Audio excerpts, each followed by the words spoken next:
Setelah 2 tahun lebih berlalu, kasus pembunuhan ibu dan anak di Subang perlahan-lahan akhirnya mulai terungkap.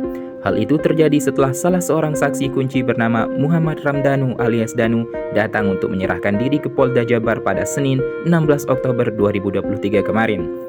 Kepada penyidik, Danu mengakui bahwa dirinya terlibat langsung dalam kasus pembunuhan yang menewaskan Tuti Suhartini dan anaknya Amalia Mustika Ratu.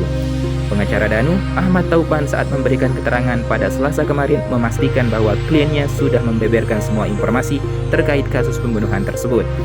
Bahkan Danu pun sudah ditetapkan sebagai tersangka oleh penyidik Polda Jawa Barat. Meski Danu sudah mengakui terlibat dalam pembunuhan tersebut, tapi Taupan enggan membeberkan siapa lagi pihak lain yang terlibat. Dia hanya memastikan bahwa kliennya sudah mengungkapkan hal yang sebenarnya dan dia tidak melakukannya seorang diri. Berdasarkan kesaksian kliennya itu, Taupan menyebut bahwa nantinya bakal ada tersangka lain. Belakangan diketahui bahwa ada 4 orang lainnya yang juga sudah ditetapkan sebagai tersangka selain Danu.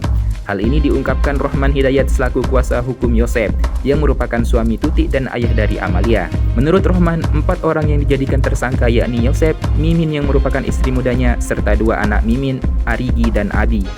Rohman menegaskan bahwa keempatnya sudah ditetapkan sebagai tersangka berdasarkan keterangan sepihak dari Danu. Di antara keempatnya, sosok Mimin Mintarsih sebenarnya sudah dicurigai terlibat dalam kasus pembunuhan tersebut. Namun, Mimin mengelak bahkan sempat bersumpah. Adapun penetapan status tersangka terhadap Danu dibenarkan pula oleh Direktur Reserse Kriminal Umum Polda Jabar Kombes Pol Surawan. Kombes Surawan tak menjelaskan secara detail terkait alasan penetapan tersangka. Namun dirinya membenarkan bahwa tersangka langsung ditahan di Mapolda Jabar. Sebagai informasi, 2 jasad yang merupakan ibu dan anak ditemukan di dalam bagasi mobil Alphard di Dusun Cisuti, Desa Jalan Cagak, Kecamatan Jalan Cagak, Kabupaten Subang pada 18 Agustus 2021 lalu. Kedua korban yakni Titi Suhartini 55 tahun dan anaknya Amalia Mustika Ratu usia 23 tahun. Dalam perjalanannya, kasus ini diambil alih Polda Jabar sejak 15 November 2021.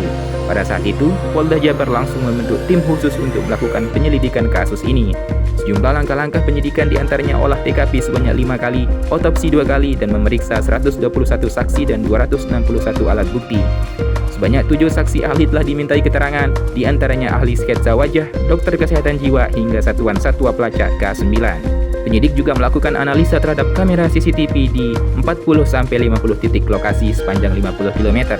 Bahkan sketsa wajah terduga pelaku pun sempat disebar ke seluruh Polres, dengan harapan mendapatkan informasi identitas pelaku pembunuhan. Download Tribun X sekarang, menghadirkan lokal menjadi Indonesia.